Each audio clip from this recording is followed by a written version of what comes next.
আমাদের একটা জিনিস বুঝতে হবে, ফিস্চুলা দু রকমের হয়, একটা লো আর একটা হাই। যদি হাই ফিস্চুলা হয় সেখানে ফিস্চুলাকে যদি কেটে বাদ দেওয়া হয় সেখানে পায়খানার রাস্তা পুরোটাই ড্যামেজ হতে পারে এবং পায়খানা ধরার ক্ষমতাটা চলে যায়।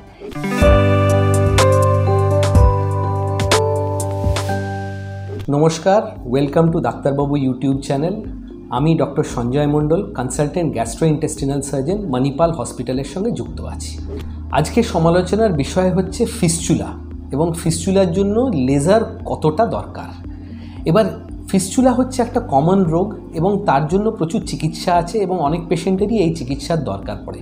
এটাতে মেডিসিনের কোনো চিকিৎসা নেই, প্রধানত সার্জারি করতে হয়। সার্জারি দুরকমভাবে করা হয়, এক হচ্ছে আমরা যেটা নর্মালি কেটে করি এবং দ্বিতীয়ত লেজারের মাধ্যমে। লেজারটা একটা নতুন ধরনের চিকিৎসা, কিন্তু লেজারের কিছু কিছু ডিসঅ্যাডভান্টেজও আছে, অ্যাডভান্টেজও আছে।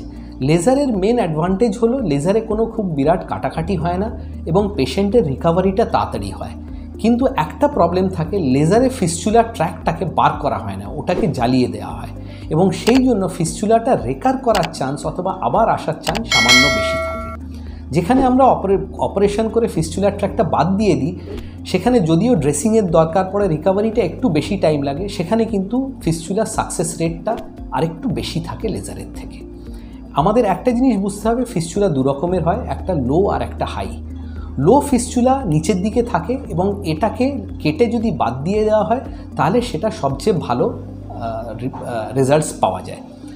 যদি হাই ফিস্চুলা হয় সেখানে ফিস্চুলাকে যদি কেটে বাদ দেওয়া হয় সেখানে পায়খানার রাস্তা পুরোটাই ড্যামেজ হতে পারে এবং পায়খানা ধরার ক্ষমতাটা চলে যায়। এই ক্ষেত্রে লেজার অথবা সিটন ট্রিটমেন্টটা বেটার হয় এবং এখানে লেজার দিয়ে পেশেন্টের চিকিৎসা করলে বেটার রেজাল্টস পাওয়া যায়। আপনারা যদি আরও এরকম ইন্টারেস্টিং ভিডিও দেখতে চান তাহলে ডাক্তারবাবু ইউটিউব চ্যানেলকে সাবস্ক্রাইব করবেন। নমস্কার।